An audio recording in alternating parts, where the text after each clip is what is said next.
Faut-il s'inquiéter ou est-ce que c'est le moment d'aller racheter du Nvidia?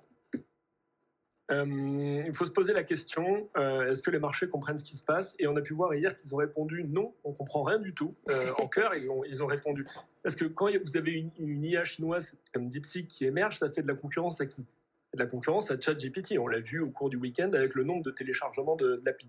Parce que c'est modèle de langage contre modèle de langage. Donc potentiellement, ceux qui doivent s'inquiéter, c'est OpenAI, l'éditeur de ChatGPT, et au-dessus, l'actionnaire Microsoft.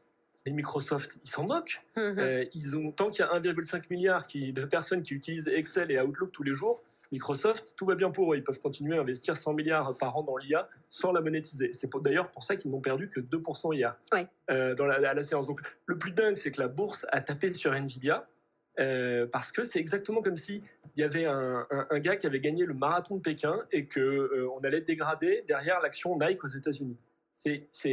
Pour l'investisseur moyen, Nvidia, c'est vaguement de l'intelligence artificielle. Et il s'est passé exactement la même chose sur Broadcom, TSMC ou Digital Realty. Toutes ces boîtes, c'est des fournisseurs pour OpenAI et pour DeepSeek. Parce que, sans se dire une seule seconde que DeepSeek émerge en Chine, si DeepSeek émerge, c'est parce que son actionnaire, qui est iFlyer, qui est un hedge fund qui existe depuis 12 ans, a investi en 2021 dans 10 000 cartes graphiques. Où est-ce qu'il allait se fournir DeepSeek iFlyer. Évidemment chez Nvidia et chez TSMC pour avoir des semi-conducteurs. Pas à 100% évidemment, mais obligatoirement. Ensuite, le coût annoncé de développement de R1, là, leur nouveau LLM, ça c'est le meilleur coup de bluff. C'est digne entre la révolution culturelle et le grand bond en avant. 5,6 millions de dollars. C'est comme si vous achetiez une voiture et que vous donniez le prix de la carte grise. Oui. Derrière DeepSeek, je le répète, il y a iFlyer. C'est un hedge fund qui, depuis 12 ans, développe des algorithmes quantitatifs qui étaient d'abord destinés au trading, mais qui sont très similaires au modèle de deep learning et de machine learning. Donc, certains ont pivoté pour devenir et reproduire des interfaces de type ChatGPT. Ça c'est clair. On sait qu'il y a une centaine d'ingénieurs qui travaillent dessus chez DeepSeek, mais que les 10 000 cartes graphiques, elles ont coûté environ, au prix moyen, entre 400 et 500 millions de dollars.